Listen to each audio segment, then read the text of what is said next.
नमस्कार. आजच्या व्हिडिओमध्ये आपण पाहणार आहोत तिरुमला तिरुपती श्री वेंकटेश्वरा अर्थात बालाजीचे जीवनचरित्र व महात्म्य. चला तर मग. सूत महर्षीने शौनकादी महामुनींना श्री वेंकटेश्वराचे जीवनचरित्र आणि त्याची लीला सांगितली आहे. भारतखंडात नैमिष्य पर्वत नावाच्या अरण्य प्रांत महापुण्यस्थळ आहे. तेथेच देवर्षी महर्षी तथा महामुनिजन तपस्या करत असतात. श्री वेदव्यास यांनी रचलेले 18 पुराणे सूत महर्षींनी शौनकादी महामुनींनी कथित केली. शौनकादी महामुनींनी सूत महर्षीशी प्रार्थना केली की हे महर्षी, कलियुग प्रत्यक्ष दैवम श्री वेंकटेश्वर बालाजीचा चरित्र व त्यांची लीला सांगण्यासाठी प्रार्थना केली. सूत महर्षींनी मुनिजनांची प्रार्थना स्वीकार करून श्री व्यंकटेश्वरांची लीला महिमा सांगण्यास सुरुवात केली. हे मुनिवर्य, कलियुगात पृथ्वीवर जन्मलेले सर्व मनुष्य प्राण्यांना आता याचपासून विभूत करण्यासाठी श्री महाविष्णू श्री व्यंकटेश्वर ह्या नावाने व्यंकटेश्वरावर अवतारिका झाला. ह्याची लीला अपार आहे. जो कोणी भक्तजन श्रद्धापूर्वक त्यांची भक्ती करेल, जो कोणी त्यांचे दर्शन करील किंवा त्यांचा जीवन वृत्तांत श्रवण करेल, त्यांचा जन्म परम पवित्र होईल, मोक्ष प्राप्तीस जातील असे सांगून सूत महर्षींनी मनात आपल्या गुरुदेव व्यास महर्षीचे ध्यान केले. गुरुदेवाच्या अनुग्रहाने श्री व्यंकटेश्वराचा महिमा प्रत्यक्ष सूत महर्षींच्या डोळ्यासमोर दिसू लागला. त्या आधारे सूत महर्षींनी शौनकादी मुनींना श्री व्यंकटेश्वरांचे महात्म्य सांगता आला.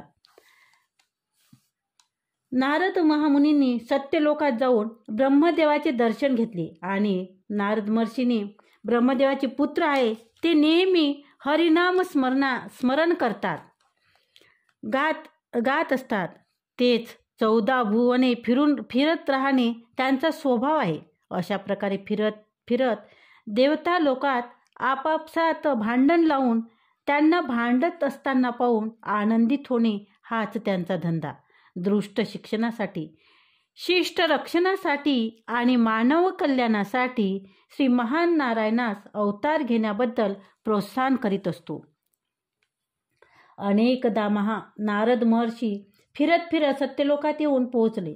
त्यावेळी ब्रह्मदेव सिंहासनावर विराजित होते. बाजूला सरस्वती देवी मधुर स्वरात वीणा वादन करीत होती. नारदाने ब्रह्मदेवाजवळ जाऊन प्रणाम केला. ब्रह्मदेवाने नारदाला आशीर्वाद देऊन आसनावर बसण्यास सांगितले. त्यावेळी सूर्य, चंद्र आदी नवग्रह देवता ब्रह्मदेवास भेटण्यास आलेली होती. त्रिलोकी संचारी नारदाला पाहून सर्व देवता नारदाकडून त्रिलोकी समाचार ऐकण्यास उत्सुक झाले. ब्रह्मदेवाला पाहून नारद म्हणाले, हे पितृदेवा, द्वापार युगात श्रीकृष्णाचा अवतार घेतल्यानंतर ईश्वराने कलियुगात अद्याप अवतार धारण केला नाही. त्यामुळे कलियुगात मनुष्य प्राणी अज्ञानी होऊन खरा धर्म विसरून अधर्माचे स्वाधीन होऊन पापकंडात पडत आहे. त्यांच्या हातून पाप होत आहे. त्यांच्या संरक्षणार्थ मार्ग दाखवा.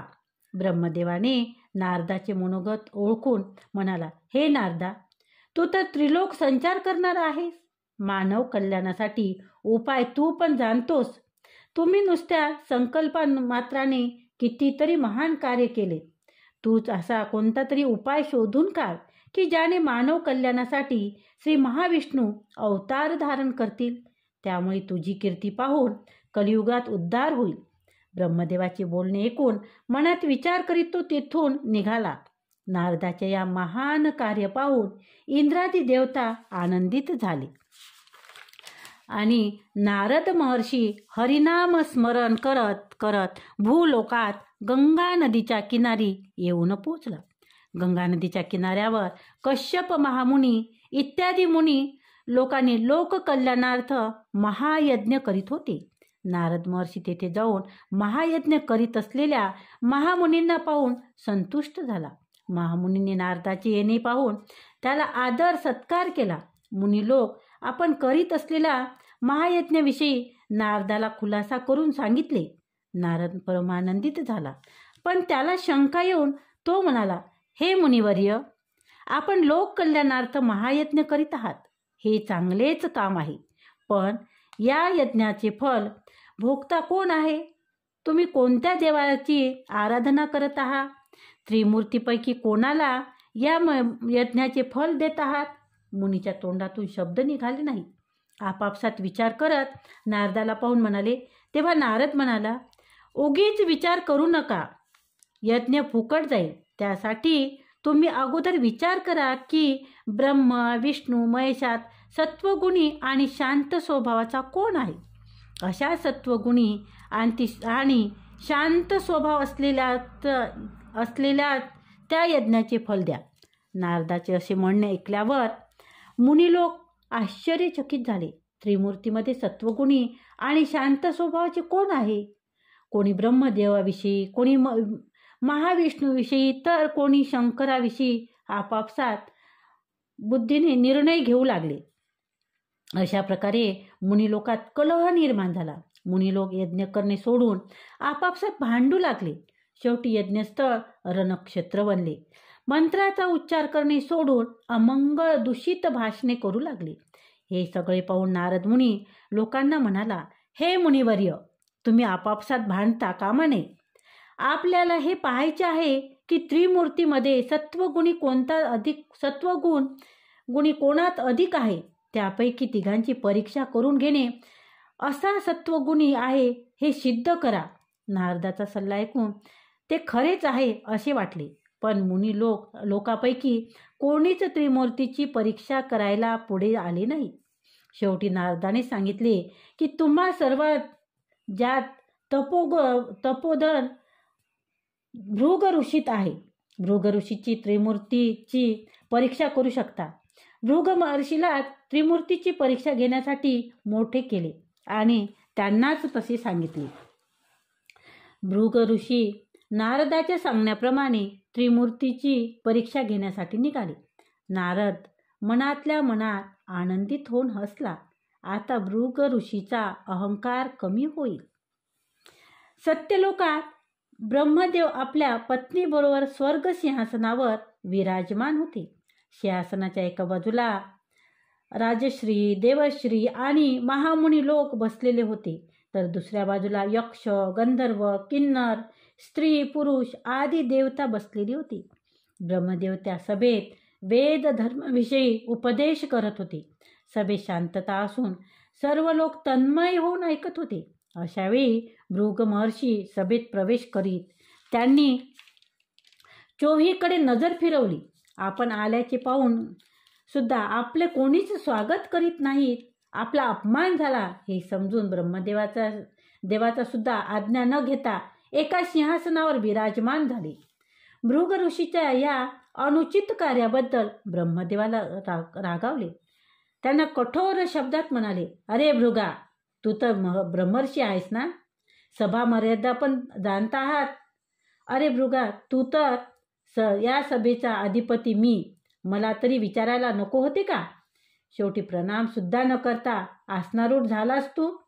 इतकी हिंमत तुझी, इतका गर्व तुला. तुम्ही सभेत असलेले मुनी लोकापेक्षा अधिक तपोधनशील आहात, श्रेष्ठ आहात.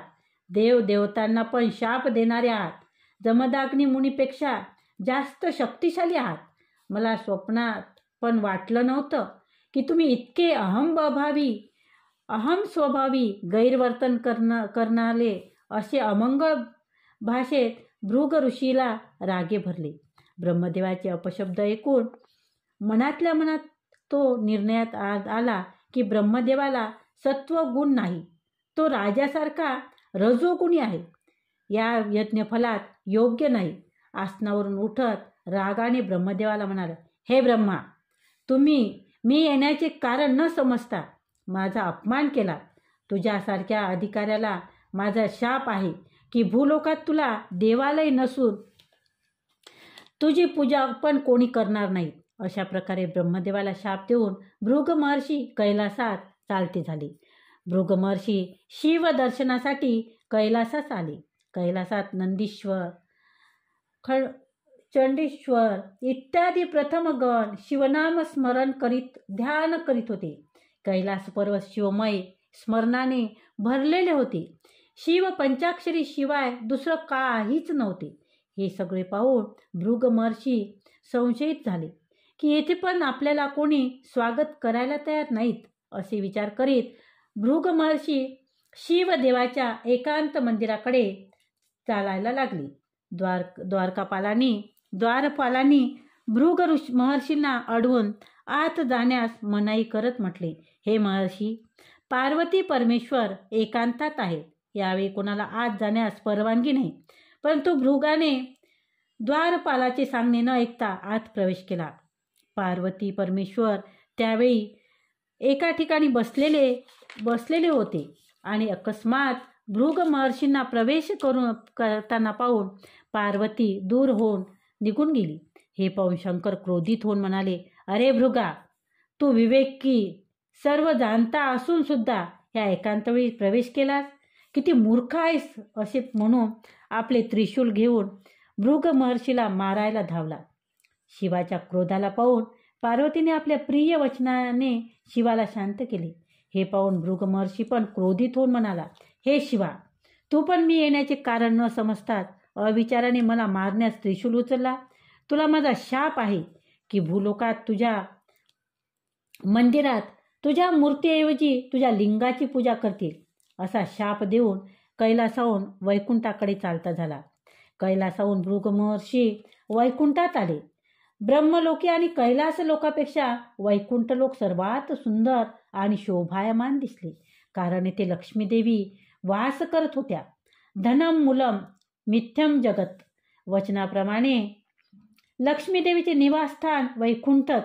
अशा सुंदर लोकात प्रवेश केल्यानंतर भृग महर्षीच्या मनाला आनंद झाला. श्रीहरी वैकुंठात शेषशय्येवर विराजमान झालेले होते. लक्ष्मीदेवी श्रीहरीच्या पायाजवळ बसून आपल्या कोमल हाताने श्रीहरीचे पाय चेपत होती.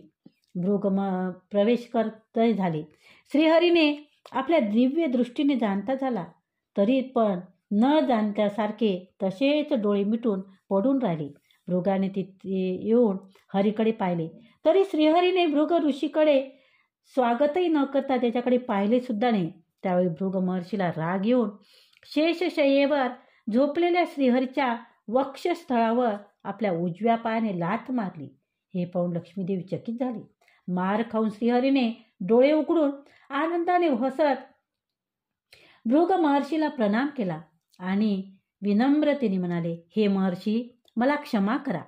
आपल्यासारख्या महर्षीचे येण्याचे स्वागत मी केले नाही. माझी चूक झाली. या बसा. असे म्हणत भृग महर्षीला शेषशय्येवर बसविले. आपल्या दर्शनाने वैकुंठ पावन झाले. आपण मला लाथ मारली, तेने करून आपले पाय तर दुखले नाहीत ना. श्रीहरीने भृग महर्षीचे पाय दाबीत पायाखाली असलेली ज्ञानडोळा दाबून टाकला. ज्ञानडोळा दाबून टाकतात भृग महर्षीला अहम भाव कमी झाला. परिणाम असा झाला की तेने करून भृगाचे डोळे उघडून गेले. शय्येवरून उठून क्षीण दीन स्वरात श्रीहरीचे प्रार्थना करीत म्हणाला, हे भगवान वैकुंठवासी, मला क्षमा करा. मी पापी आहे, अहम अभावी आहे. माझ्यासारख्या अहम भावाला शिक्षा झालीच पाहिजे. असे म्हणत श्रीहरीच्या पायावर पडून रडू लागला. श्रीहरीने भृग महर्षी येण्याचे कारण समजता झाला. पायावर पडलेल्या भृगाला उठवीत म्हणाला, हे भृगा, तू निरपराध आहेस. तू निमित्त मात्र असे केलेस. ह्यात तुझा कोणताही दोष नाही आणि तुझ्यामुळे माझी कीर्ती वाढत जाईल. मी तुला क्षमा केली. आता तू निश्चिंत हो. तुम्ही ज्या हेतूने येथे आलात तो सफल होईल. असे सांगितल्यावर भृग महर्षी आनंदित होऊन श्रीहरीला नमस्कार करून भूलोकात निघाले. भूलोकात भृग महर्षीने गंगा नदीच्या तीरावर जाऊन कश्यपादी महामुनींना त्रिलोकात घडलेले अनुभव सांगितला. भृग महर्षीच्या सावकार्याबद्दल मुनिजन आनंदित झाले. आनंदित झालेल्या मुनींना पाहून भृग महर्षी म्हणाले की हे कश्यप महामुनी, या यज्ञाचे फल त्रिमूर्तीपैकी फक्त श्रीहरीलाच देणे योग्य आहे. भृग महर्षीच्या आज्ञेप्रमाणे यशाचे फल श्रीहरीलाच देण्याचे निश्चित झाले. गंगा नदीच्या किनाऱ्यावर कश्यपादी मुनींनी यज्ञास आरंभ केला. वेदमंत्राने 48 दिवसात यज्ञाची परिसमाप्ती केली. यज्ञ समाप्त होताच यज्ञस्थळी श्री महान नारायण प्रत्यक्ष आले. प्रत्यक्ष महान नारायणाला पाहताच मुनिलोक आनंदित होऊन तथाविधीने यज्ञाचे फल त्यांना समर्पित केले. श्रीहरीने महामुनींना दिलेल्या यज्ञाच्या फलांचा स्वीकार करून अंतर्ध्यान पाहून वैकुंठात गेले. भृग महर्षीकडून अपमानित झाल्यापासून लक्ष्मीदेवी श्रीनिवासावर रुसून होती. श्रीहरीने लक्ष्मीदेवीला समजावणीचा पुष्कळ प्रयत्न केला, तरी पण लक्ष्मीदेवी ऐकण्यास तयारच नव्हती. श्रीहरीच्या वक्षस्थळी लक्ष्मीचा निवास असला कारणाने फारच दुःखी झाली. अशा पवित्र वक्षस्थळावर एका साधारण महापुरुषाने लाथ मारली असताना सुद्धा श्रीहरीने न रागावता उलट त्याचा आदर सत्कार करून, हे मुनिवर्य, आपण माझ्या वक्षस्थळावर लाथ मारली, जेणेकरून आपले पाय तरी दुखावले नाही ना, अशी विचारपूस करून त्यांची सेवा करीत असलेल्या श्रीहरीला पाहून आणखी जास्तच क्रोधित झाली. लक्ष्मीदेवीला वाटले होते की श्रीहरीने महामुनींना चांगली शिक्षा करून त्यांचा अहंभाव निवारण करतील, परंतु श्रीहरीने तसे केले नाही. हे पाहून लक्ष्मीदेवी विरक्त होऊन श्रीहरीवर रुसून होती. श्रीहरी लक्ष्मीदेवीच्या त्या स्थितीला पाहून बेचैन झाले. लक्ष्मीदेवीला नाना प्रकारे समजावले तरी तिने ऐकले नाही. हे लक्ष्मी, भृग महर्षी निमित्त मात्र होत आहे, त्यांचा काहीच दोष नाही. भृग महर्षीच्या हातून जो गुन्हा घडला ते मानव कल्याणासाठी अंकुर होऊन राहील. भृग हा आपल्या मुलासारखा आहे. मुलाने कोणतीही चूक केलीस आईबाप त्याला कठीण शिक्षा देत नाहीत, अशा प्रकारे समजाविले. तरी श्रीहरीच्या म्हणण्यावर तिने विश्वास ठेवला नाही. श्रीहरीचा स्वभावच असा आहे, सगळ्या विषयात आपले नाटक प्रकट करतो. तो तर नाटककार सूत्रधार आहे. श्रीहरीचे हे नाटक असे तिला वाटले. माझ्याबरोबर नाटक करून माझी सांत्वन करण्यापेक्षा त्या मुनीला शाप का दिला नाही? तुम्ही तर 14 भुवनाचे अधिपती असून 33 करोड देवताचे प्रभू आहात. एका साधारण मुनीकडून लाथ खाऊन त्याला शिक्षा करण्याचे सोडून उलट त्याचा आदर सत्कार करून त्याचे पाय चेपताना तुम्हाला लाज वाटत नाही का? हे सगळं आपण सहन करीत असाल, पण मी मात्र सहन करणार नाही. ह्या अपमानापेक्षा मरणच चांगलं. मला असं वाटलं नव्हतं की तुम्ही इतके असमर्थ आहात, असे म्हणून लक्ष्मीदेवी वैकुंठातून भूलोकात जाती झाली. श्रीहरीने लक्ष्मीदेवीला अडवलं, पण लक्ष्मीदेवी काही एक न ऐकता जाताना म्हणाली, हे प्रभू, तुम्ही ज्या मुनींना आपण दोघांना वेगळं केले त्याला शिक्षा दिल्याशिवाय राहणार नाही. ज्या ब्राह्मणांच्या कारणाने आपण दोघे वेगळे झालो त्या ब्राह्मण जातीचे लोक भूलोकात परम दारिद्र्य होऊन जन्मतील, आपली विद्या विकून जीवन जगतील, असा शाप देऊन लक्ष्मीदेवी भूलोकात कोल्हापूर नावाच्या गावी तपस्या करत बसली. धन्यवाद. पुढील माहिती पुढच्या व्हिडिओमध्ये दिला जाईल. तरी हा आजचा व्हिडिओ कसा वाटला ते कमेंटद्वारे नक्की कळवा. तसेच व्हिडिओला लाईक करा, व्हिडिओ शेअर करा आणि चॅनलवर जर नवीन असाल तर चॅनल सबस्क्राईब करा. धन्यवाद.